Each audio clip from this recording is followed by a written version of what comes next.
Ini diawali dengan Pak Erlangga dicalonkan menjadi calon presiden di dalam Munas 2019. Tetapi satu kata pun dari Pak Erlangga belum pernah mengatakan saya bersedia. Ini yang jadi masalah.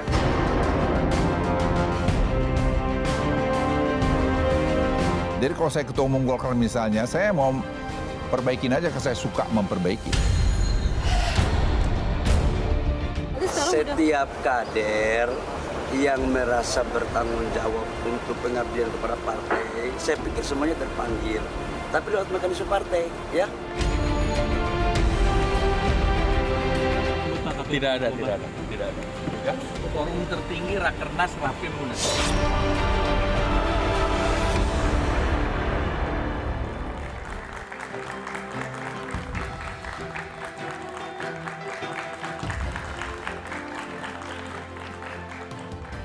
Isu musyawarah nasional luar biasa Munaslup Partai Golkar kembali digaungkan dari dalam. Beragam alasan dikemukakan, mulai dari soal elektabilitas Partai Golkar yang terus tergerus hingga ketidakjelasan arah politik partai dan pencapresan Airlangga Hartarto di pemilu tahun depan. Airlangga digoyang karena dianggap tak cakap dan jarang turun ke lapangan. Sehingga sampai saat ini Golkar tak kunjung menemukan dan menentukan mitra koalisi terkait Pilpres Februari 2024 nanti. Pemeriksaan Airlangga oleh Kejaksaan Agung dalam kasus korupsi ekspor minyak sawit mentah semakin menguatkan desakan Munaslup di Partai Beringin ini. Ini bukan yang pertama kali. Sebelumnya partai ini juga kerap mengalami perpecahan jelang penyelenggaraan pesta demokrasi. Kenapa isu Munaslup kembali menggema? Benarkah partai ini tak solid lagi? Atau karena ada pihak yang ingin membajak partai ini? Inilah satu meja The Forum jelang pemilu, Golkar diadu dalam tanda petik.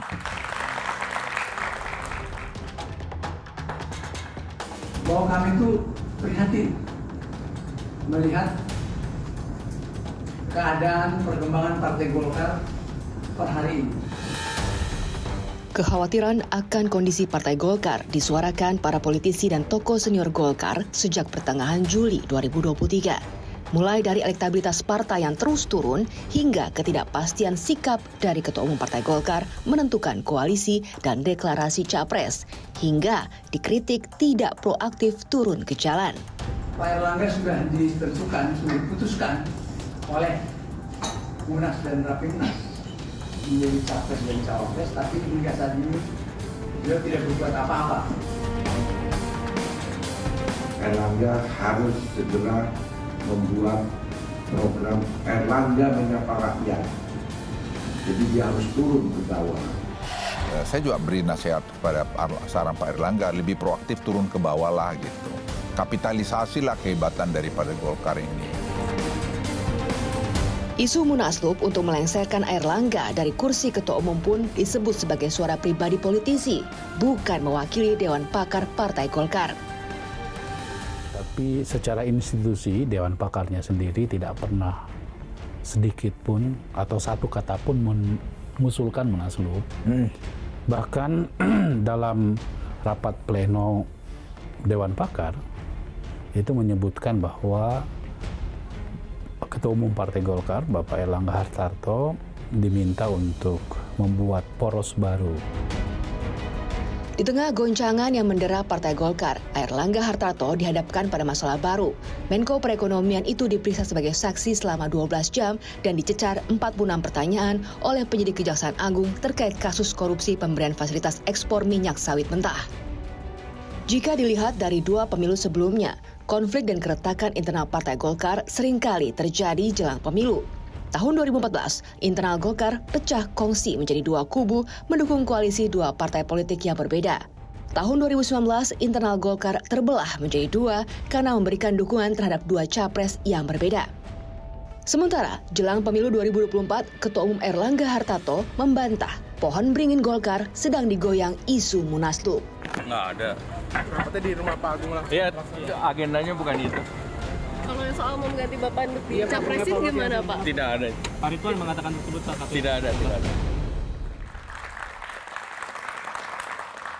Jelang pemilu Golkar diadu, itulah tema satu meja The Forum malam ini. Di ujung sebelah kanan ada Ridwan Hisam, anggota Dewan Pakar Partai Golkar. Malam, Bang Ridwan. Di sebelah kanan ada Muhammad Hatta, Ketua Dewan Etik Partai Golkar. Malam, Bang Hatta. Di sebelah kiri saya ada Marjuki Darusman, anggota Dewan Pembina Partai Golkar. Malam, Bang Kiki. Dan ada pengamat politik Nyarwi Ahmad. Malam, Bang Nyarwi. Saya akan ke Bang Ridwan dulu ya. Saya baca di sejumlah media online ya, 2 organisasi sayap Golkar baku hantam, wartawan jadi korban gitu. Bung Ridwan ada di lokasi tadi siang. Ada. Apa yang terjadi sebetulnya? Sebetulnya ini kekurang dewasaan. Siapa? Dari organisasi AMPG. Karena undangan saya adalah yang diundang oleh kumpulan anak-anak muda Golkar yang menamakan diri Generasi Muda Partai Golkar. Oke.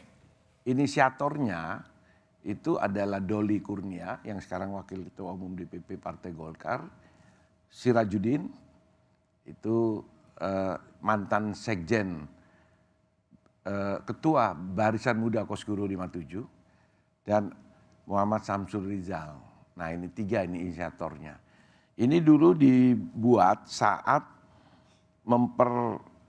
menyelamatkan Partai Golkar saat Novanto ada masalah. Nah ini dan dipecat mereka semua sama Novanto, termasuk Doli.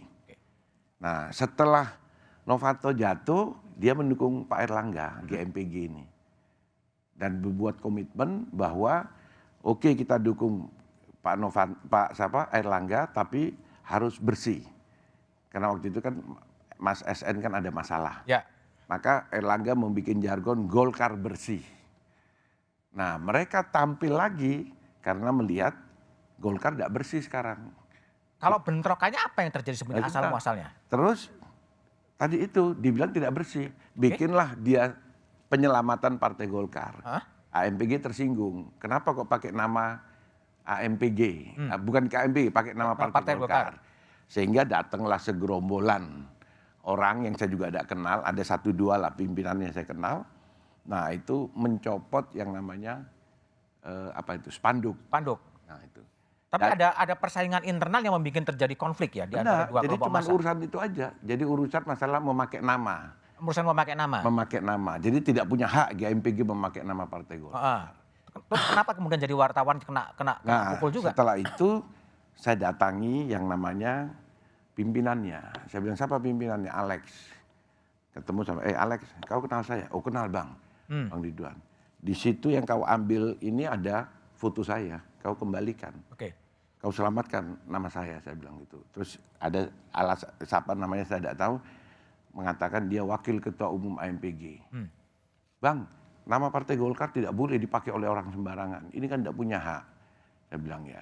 Terus abang, sudahlah abang jalan aja masuk, tapi jangan pakai nama. Saya bilang, saya jaga di sini. Saya bilang saya bukan orang tawanan. Saya bilang gitu. Ada apa dijaga-jaga.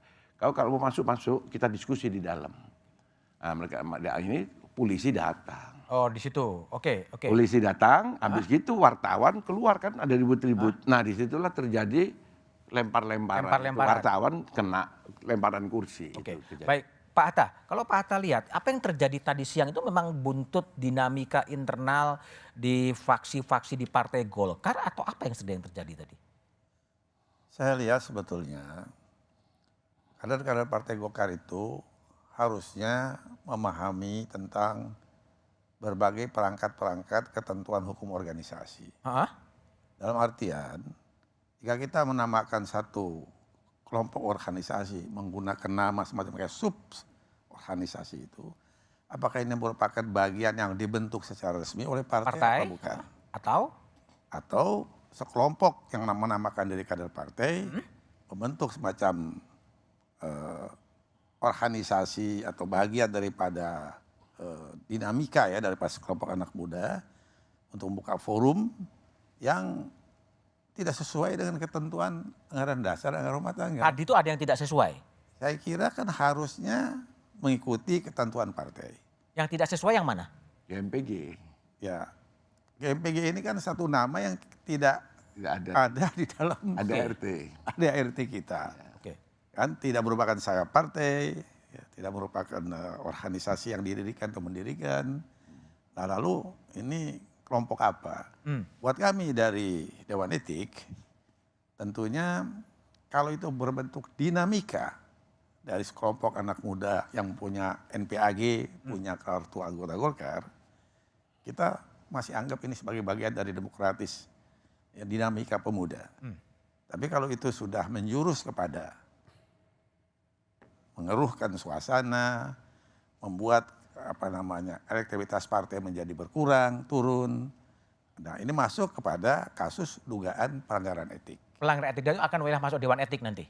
Kelihatannya demikian. Akan di Dewan Etik kan? Kelihatannya kami akan coba klarifikasi dulu. Klarifikasi. Nah, setelah itu kalau memang terdapat data-data pelanggarannya sesuai dengan kode etik, maka kami akan tingkatkan menjadi sidang pelanggaran etik. Oke. Bung Nyarwi, sebelum ke Bung Marzuki, Anda sebagai orang luar, ini apa? Warming up, dinamika tadi di sekitar restoran itu warming up menuju Munaslup atau apa sih yang Anda lihat sebagai orang yang pengamat politik tapi juga cukup dekat mengamati dinamika di dalam Partai Golkar? Ya, saya kira begini ya. Dinamika di dalam Partai Golkar yang seperti ini saya kira ini sudah pada fluktuasi yang cukup besar menurut saya. Cukup besar? Ya, Mas Budiman. Kenapa? Karena begini. Golkar ini partai yang sudah beradaptasi menurut saya.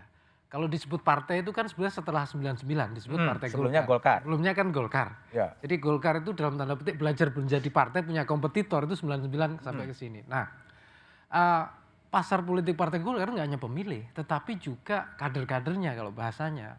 Ya, para istilahnya anggota, supporter atau istilahnya loyalis seperti itu ya, tokoh-tokoh.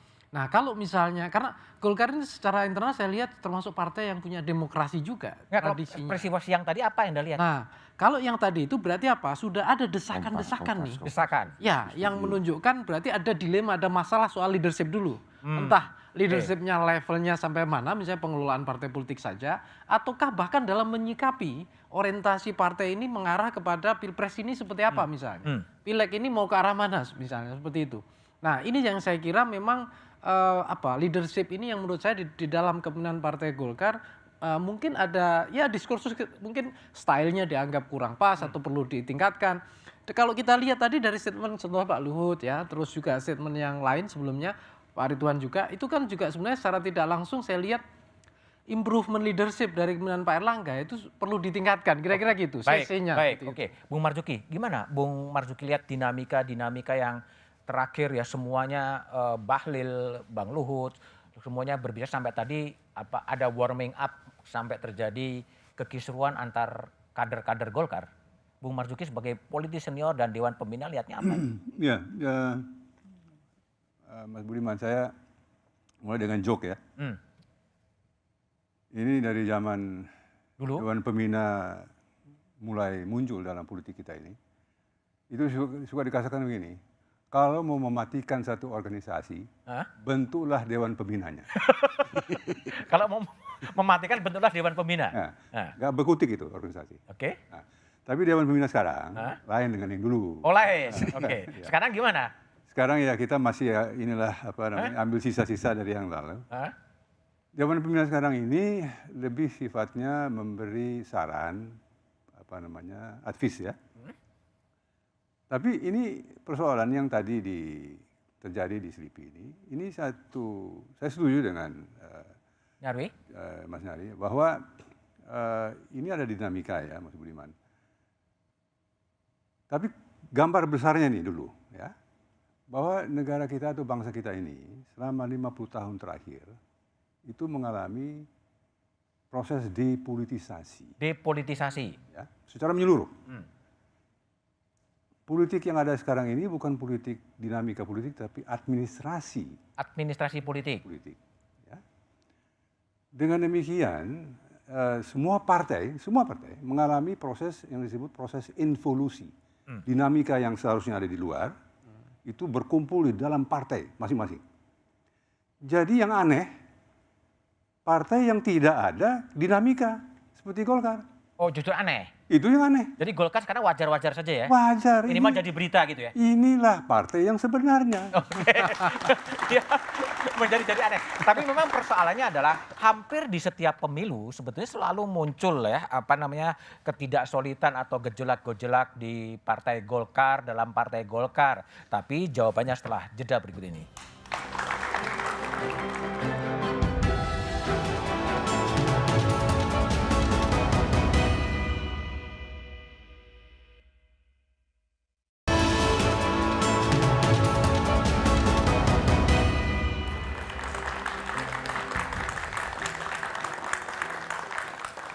Masih bersama saya Budiman Tanurjo di Satu Meja The Forum. Saya ke Bung Nyarwi Ahmad. Anda kalau diamati ya, menjelang pemilu selalu ada kisruh di Partai Golkar. Apa yang sebenarnya Anda baca? Ini kutukan kepada Golkar atau kebiasaan sih dibuat begini? Ya bisa dua-duanya juga Mas Budiman. Tapi lebih kalau banyak mana? disebut kebiasaan memang terjadi terus-menerus. Kalau disebut kutukan kenapa peristiwa itu nggak bisa dihindari gitu ya. Seperti berulang gitu ya. Tapi begini. Dinamika Golkar ini kalau menurut saya ya, sebagai partai justru kenapa hanya 5 tahunan atau kalau enggak munaslup pemilihan ketum cuma itu saja. Justru padahal sebenarnya kan kalau Golkar ini potensinya kan juga luar biasa. Mestinya dinamikanya jauh lebih banyak dong. Isu-isu soal model kepemimpinan atau apapun gitu ya. Tapi karena mungkin ya Golkar ini belum sepenuhnya ya, saya masih ingat ya. Tahun 99 itu kan Golkar baru berlatih menjadi market oriented party. Tidak hanya partai Mas Budiman. Ada Mas Ruli Khairul Azwar itu menulis risetnya Market Oriented Party, Golkar di Mas Bang Akbar. Jadi Golkar yang dulu itu bukan difasilitasi oleh pemerintah sebagai golongan karya gitu. Nah tiba-tiba harus punya kompetitor, tiba-tiba juga harus mencari sumber daya dan menggunakannya untuk mendapatkan kepercayaan pemilih. Nah tetapi kan kalau kita lihat tadi data misalnya ya, 2004 kan pemenang, tapi kan kemudian di masa Bang Akbar kemudian berkurang terus. Nah saya lihat terkait di pertanyaan 5 tahunan justru dinamika internal itu tidak didrive atau tidak digerakkan oleh semangat misalnya ke pemilih kayak ini, tapi lebih kepada kompetisi. Nah ini yang saya lihat walaupun ada pola yang berubah Mas Budiman. Kalau sebelumnya itu dinamika terasa karena misalnya orientasi pada capres, siapa yang didukung. Atau pada misalnya bergabung ke koalisi misalnya seperti itu. Nah ini justru saya lihat desakan untuk mendorong misalnya ya sosok pemimpinnya menjadi capres gitu atau mendeklarasikan gitu. Atau katakanlah Golkar ini supaya punya bargaining bagus kira-kira seperti apa leadershipnya. Nah saya kira ini agak berbeda. Ya, tapi oke. Bung Ridwan ini berbeda. Tapi Anda juga menyuarakan munaslup. Ini serius ya? Saya tidak menyatakan munaslup. Loh, yang disanakan apa? Keputusan Dewan Pakar pada saat kita rapat itu ada 3. Tidak ada kata-kata munaslup. Jadi si Aceh tadi benar. Ada pembatas waktu, Agustus. Secepat-cepatnya deklarasi, bikin poros baru, paling lambat Agustus. Pertanyaan wartawan, Pak Ridwan kalau Agustus belum deklarasi bagaimana? Ya saya bilang dirubah keputusan Munas itu yang mencapreskan Erlangga. Loh rupanya gimana? Ya melalui forum Munaslup. Munaslup. Jadi Munaslup itu pertanyaan wartawan gitu? Pertanyaan wartawan, saya jawab. Ya, tapi Anda serius mengusulkan Munaslup? Bukan pertanyaan wartawan. Bagaimana kalau Agustus tidak ada deklarasi? Ya saya bilang penyelesaiannya Erlangga berarti kan bukan capres atau wakil presiden. Tapi, untuk dirubah harus melalui Munaslup. Jadi Anda mendorong Munaslup terjadi? Kalau Erlangga tidak mendeklarasikan dirinya sebagai calon kalau presiden. Tidak mendeklarasikan dirinya sebagai capres, Munaslup akan digelar. Kenapa harus Agustus? Ya Dewan Pakar rapatnya waktu itu kita kasih kesempatan lah Erlangga untuk wangsitnya turun sampai Agustus, mungkin nunggu 17 Agustus baru wangsitnya turun kan. Karena kalau saya secepat-cepatnya. Oke. Makanya di situ di keputusan Dewan Pakar secepat-cepatnya. Secepat-cepatnya dideklarasikan. Deklarasikan paling lambat Agustus. Paling lambat Agustus. Iya, oke. Itu rapat tanggal 9 Juli. Batas Pak Hatta. Jadi gimana? Ada batas Agustus kalau tidak dideklarasikan ya harus ada Munas luar biasa. Dari perspektif Dewan Etik, Dewan Pakar itu tidak punya kewenangan untuk deadline. Tidak punya kasih deadline. Jadi kalau memberikan masukan segala macam kepada ketua umum itu oke ya. Pakar kok nggak bisa keceplosan gitu. Kalau gimana? Ya kalau deadline saya kira itu substansi yang memang dianggap tidak sesuai dengan etika tentunya. Karena tidak boleh memberikan deadline. Tidak boleh memberikan deadline? Tidak boleh memberikan deadline. Nah satu itu. Dan kedua ya Pak Budiman bahwa kalau kita perhatikan saat ini, tentunya setelah ada Dewan Etik ya, maka kriteria yang namanya munaslup itu harus terpenuhi. Dari daerah? Kriteria substansi. Oh substansi. Ya. Jadi kalau 2/3 menginginkan ada munaslup, kriterianya ini terpenuhi tidak. Oke. Yang namanya posisi partai dalam keadaan darurat itu seperti apa. Saat ini kami melihat seluruh daerah bekerja. Berarti nggak ada apa-apa dong? Dari segi etik tidak ada satupun DPD 2, DPD 1 yang mengusulkan adanya munaslup. Jadi kalau tadi Dewan Pakar ngomong soal memberikan deadline, offset juga sebetulnya? Saya kira dari perspektif kami, itu kewenangan memberikan deadline itu bukan kewenangan Dewan Pakar.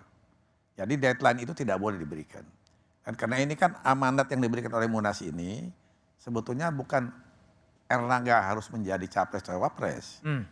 Ya kan Munas ini memberikan kepada Erlangga sebagai ketua umum untuk menentukan capres atau cawapres dan menentukan koalisi yang terbaik. Dengan siapa? Dengan siapa. Dan harus diingat, posisi Golkar ini kan tidak dalam posisi memenuhi presidential threshold. Harus bekerja sama. Harus bekerja sama dan perlu waktu. Nah, di tengah-tengah seperti ini, lalu kalau kita ribut ke ranah publik, ini kan ada begini, ada begitu, segala macam. Kemudian tapi bukan disengaja ya ributnya ya? Ya? Bukan disengaja ya? Saya melihat ada semacam gerakan-gerakan. Untuk?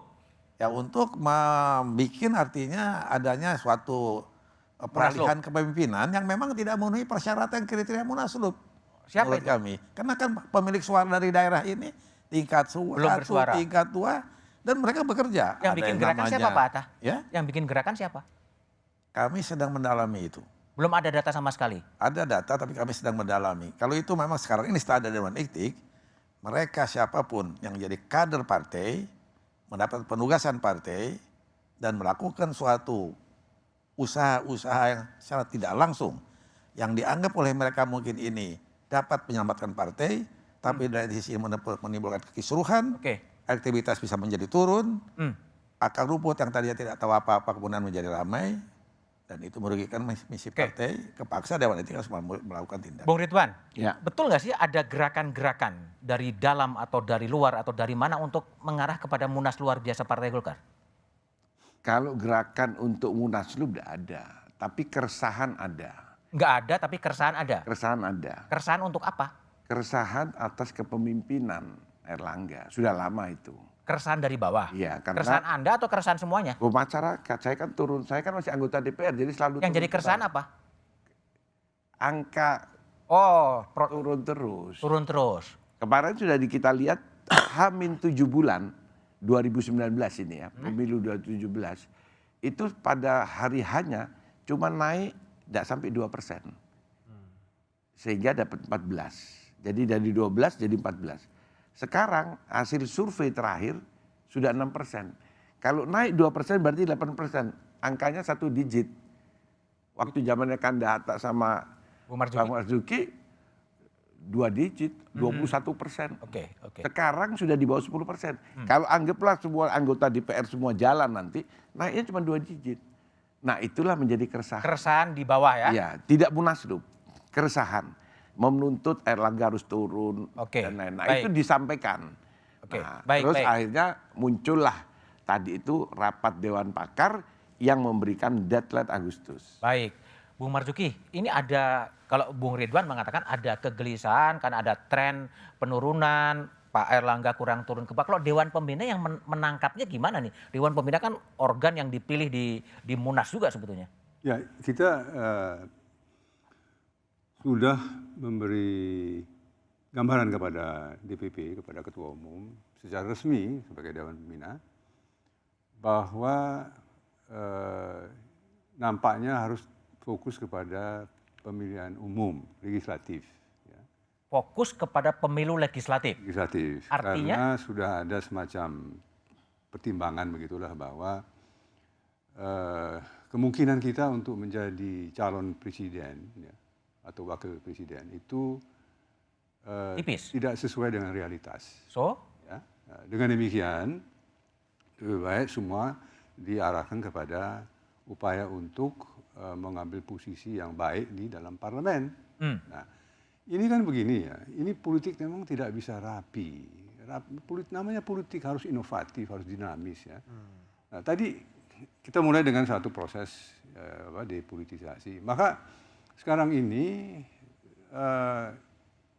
di setiap partai itu terjadi pergulatan yang menjelang pemilu, menjelang pilpres itu meningkat. Nah, dengan demikian tadi ini sudah pernah kita alami. Pengertian adanya munaslup itu merujuk juga kepada pengalaman yang lalu, ya, bahwa pernah terjadi itu perubahan di tengah jalan untuk dikukuhkan lalu diadakan munaslup sesuai dengan konstitusi. Nah, masalahnya sekarang ini ialah kemelut ini juga bergantung kepada sistem. Pertama, ya, keharusan untuk memenuhi ambang batas parlemen untuk mencalonkan. Oke. Ya. Nah, ini mungkin harus direview kembali. Ini kita ini di Golkar juga ini lama-lama saya pikir partai yang terlalu banyak dewannya.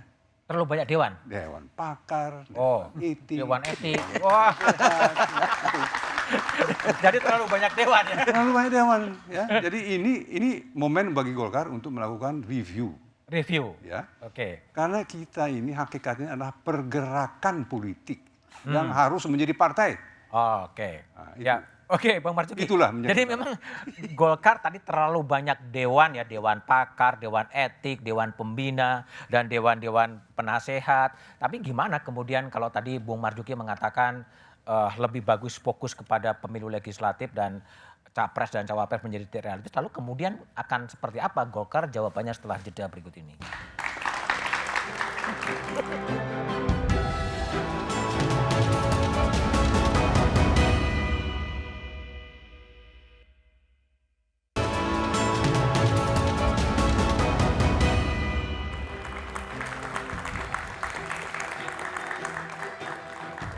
Masih bersama saya Budiman Tanrujo di Satu Meja The Forum. Kembali ke Pak Hatta, Ketua Dewan Etik. Disebut-sebut ada gerakan ya untuk menggoncang Golkar. Dari dalam atau dari luar? Dari dalam. Dari dalam. Kami kan pernah memanggil untuk klarifikasi satu kader partai yang membuat konferensi pers dan menyatakan perlunya munaslup dengan kriteria ABCDE. Setelah kami panggil, kami sidangkan segala sesuatunya. Kita melihat memang dan diakui ada gerakan yang memang berusaha menghubungi daerah-daerah. Dan konon kabarnya 2/3 daerah itu mau munaslup.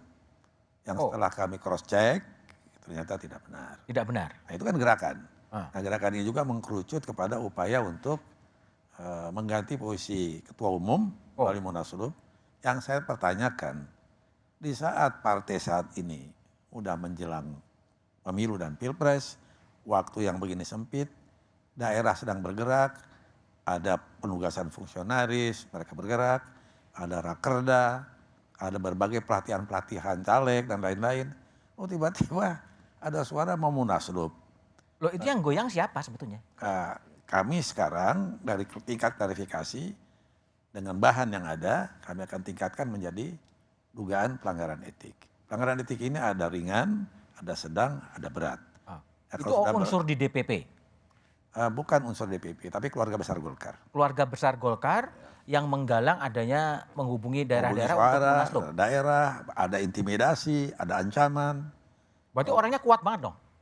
Ya tentu kalau tidak ada yang dukung merasa orang besarnya mungkin merasa mereka tidak berani. Kemungkinan besar. Kita tidak tahu persis. Kemungkinan besar ada orang besar? Saya tidak bisa, orang besar kan bisa kena gemuk. Iya, Bung Ridwan. Ada orang besar gitu. Saya ini orang besar badannya. Enggak, tapi bisa punya penetrasi menghubungi DPD untuk menciptakan apa? Yang bersangkutan dan saya tidak akan sampaikan di forum ini. Kami rekam menyebut nama. Menyebut nama siapa? Ya, kami tidak menyebut bisa nama orang besar tadi? karena kami harus melakukan klarifikasi Kepada? kepada yang bersangkutan. Nantinya kami akan coba tanyakan apakah betul, mungkin saja yang bersangkutan tidak tahu, bisa dijual-jual namanya dan Oh, jadi si messenger itu menghubungi, mengutip orang lain lagi gitu ya? ya mengutip dan menyampaikan kepada mereka yang di bawah itu Bahwa? jika kami memang nanti yang kuat, yang menang, kalian akan kami habiskan kalau tidak ikut. Oke, Bu Ridwan, ini gimana nih yang disebut, ya Anda besar tubuhnya ya, besar tubuhnya tadi mengakui. Tapi siapa sih yang mengobok-obok gitu sebetulnya?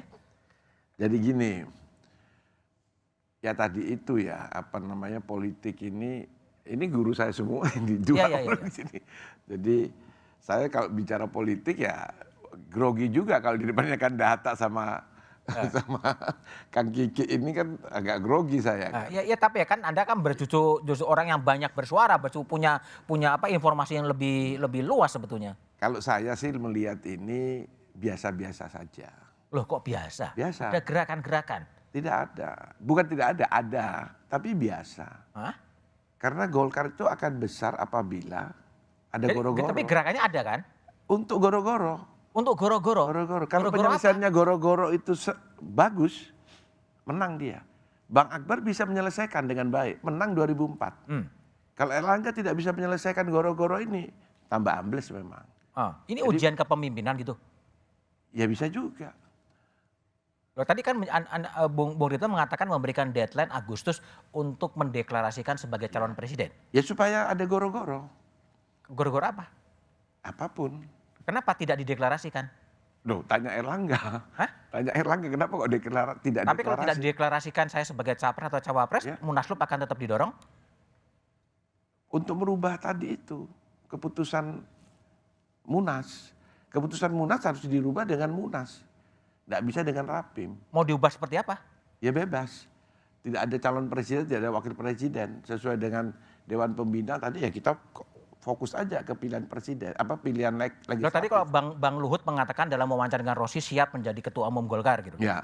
Itu bagian dari skenario juga? Oh enggak, itu kan karena banyak yang datang. Saya datang ke Bang Luhut. Saya tuh datang ya ke Bang Akbar. Ke Bang Ical. Ke Agung. Kalau Agung sering karena ini saya. Nah kalau Kandahata saya dipanggil klarifikasi. Nah itu.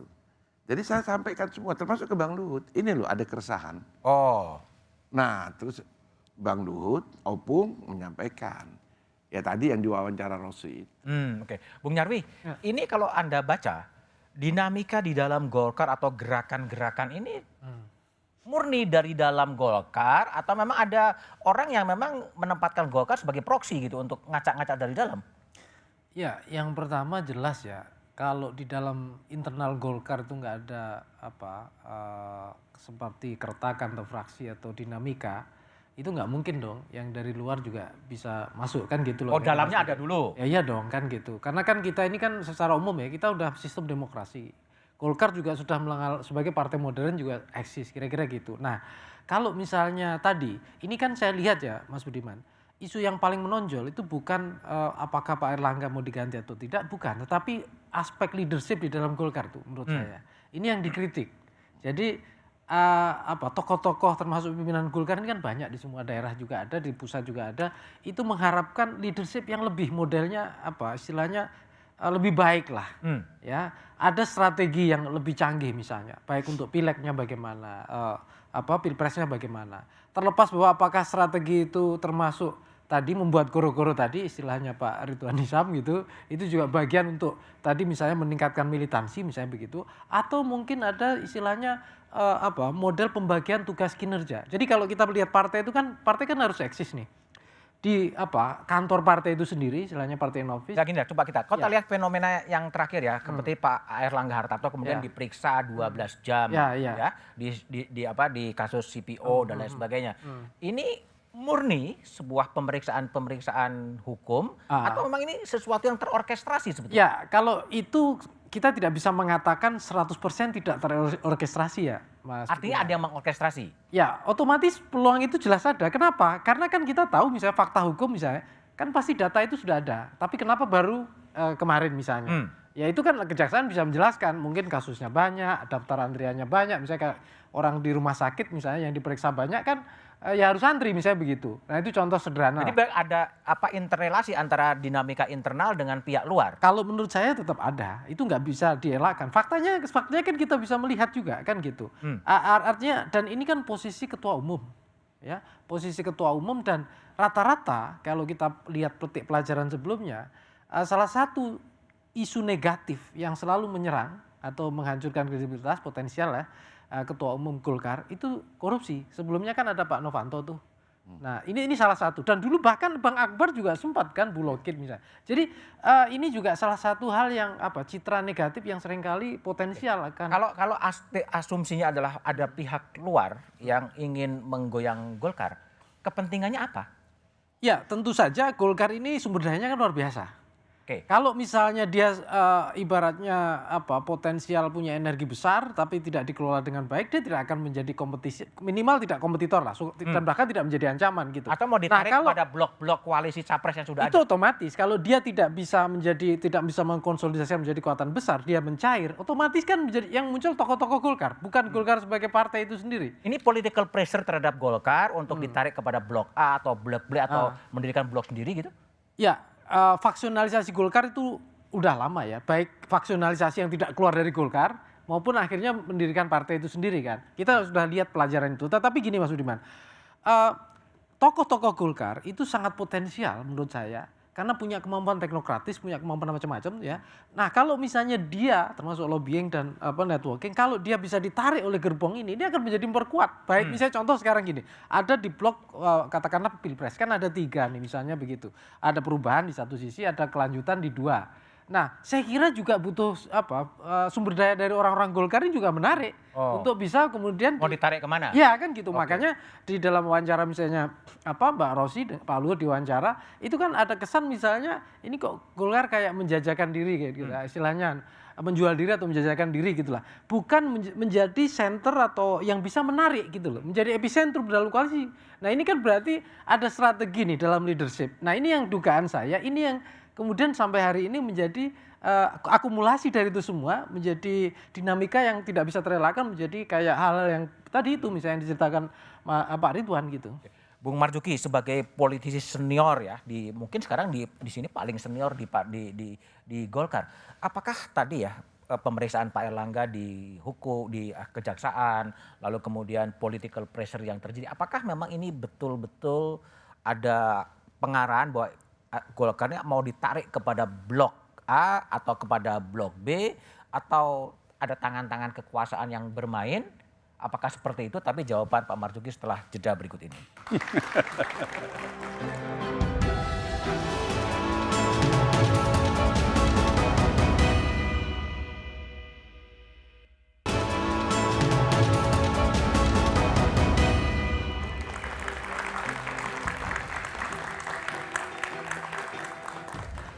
Masih bersama saya Budiman Tanrujo di satu meja The Forum. Bung Marzuki Darusman, betul nggak sih kalau bacaan Anda atau intuisi politik Anda atau misalkan data-data yang ada tangan-tangan luar, tangan-tangan kekuasaan yang ikut masuk dalam menggoncang Partai Golkar? Mas Budiman, ini saya mau clearkan suasana kita ya. Berpikir konspirasi itu tanda-tanda kemalasan berpikir. Artinya apa? Jadi strategi yang ditempuh oleh saudara Erlangga menurut saya clear betul. Ya. Dewan Pembina menekankan kepada fokus legislatif karena hasil survei dari saudara Erlangga itu tidak bisa mencerminkan potensi untuk menjadi capres. Ya. Saya berkali-kali katakan di dalam Dewan Pembina itu, ini hasil-hasil survei ini ibarat laporan cuaca. Politik.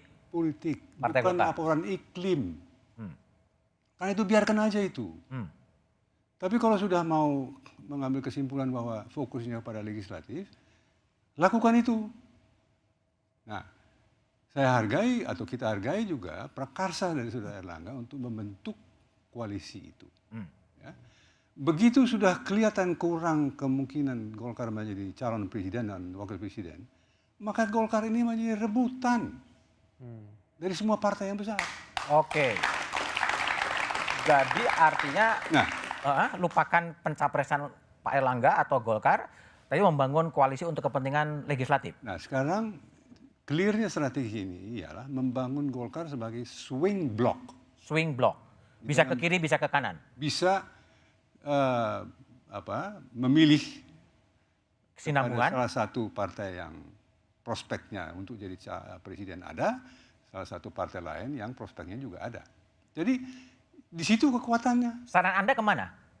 Itu belum, itu kan belum. Jadi ini sedang membangun satu potensi partai Golkar ini untuk menjadi satu elemen faktor menentukan di dalam pemilihan presiden itu.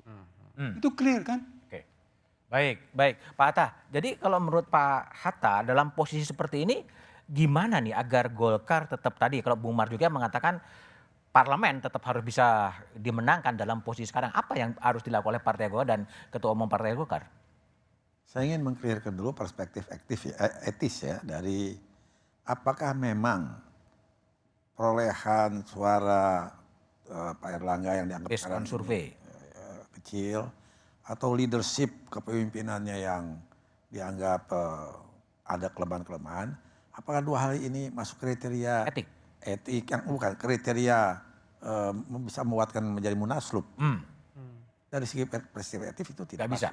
Tidak bisa, karena gaya kepemimpinan berbeda. Kenapa? Mesin partai berjalan, mesin partai bergerak sampai saat ini, dan belum, nah itu survei belum masuk kepada. Kan itu kalau terjadi pemilunya pilegnya sekarang. Sekarang ini kan mesin partai yang begini rupa, kami bukan membanggakan diri. Sebagai partai tertua, perolehan kursi ini nomor 2 saat ini, rasa-rasanya mesin kita ini siap untuk bisa mencapai lebih dari 85 kursi. Bisa lebih, oke. Bisa lebih. Oke, Bung Ridwan, jadi kalau tidak ingin keresahan di bawah itu mengganti pada ketua umum, lalu kemudian munaslup itu mau buat apa sebetulnya? Kalau gerakan-gerakan itu terus digemuruhkan. Munaslup tidak terjadi. Tidak terjadi? Bukan. Kalau memang tadi yang segera dibikin kebijakan usulan Dewan Pembina kepada DPP, dan DPP membuat satu keputusan, dikelirkan kepada seluruh stakeholder dan seluruh struktur partai sampai di bawah, clear, tidak ada masalah. Putusan seperti apa yang Anda bayangkan? Yang disampaikan oleh senior. Tidak lagi pada posisi capres? Iya, karena sampai hari ini perintahnya DPP ke bawah, Erlangga presiden, Erlangga presiden. Setelah saya turun, tanya, Pak, Erlangga itu siapa? Ini bukan guyon, benar. Di Jawa Timur, panggil ketua DPD Kandahata, siapa namanya Sarmuji, bukan sekarang, 2 tahun yang lalu, dibikin survei. Siapa ketua umum Partai Golkar? Keluarnya siapa? Akbar Tanjung, bukan Erlangga. Oke, baik. Itu jadi harus diklirkan dulu. Kalau itu clear, saran dari Dewan Pembina ya. Rubah, bikin rapim, ya kan? Bukan raker ya, rapimnas. Ini kita kekuatan yang tadi bisa blok ke kanan atau ke kiri, nanti kita lihat posisinya kapan baru diputuskan. Itu wah hebat. Baik. Mohon maaf. Oke, Bung Nyarwi.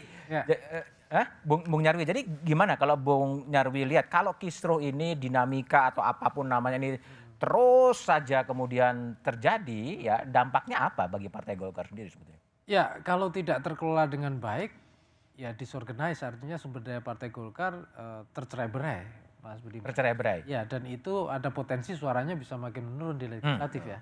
Bahkan misalnya untuk Pilpres juga, itu juga bahkan kehilangan ruang permainan panggung. Dan itu kan pernah terjadi misalnya dulu ya Partai Demokrat telat bergabung misalnya dalam koalisi. Nah, jangan-jangan Golkar akan mengalami nasib itu hal yang terburuk ya. Tapi bisa juga, namanya politik kan peluangnya juga bisa berbalik. Orang sering mengatakan, ini mohon maaf lagi Pak Kiki, konspirasi dikit ini lagi tadi udah diingatkan.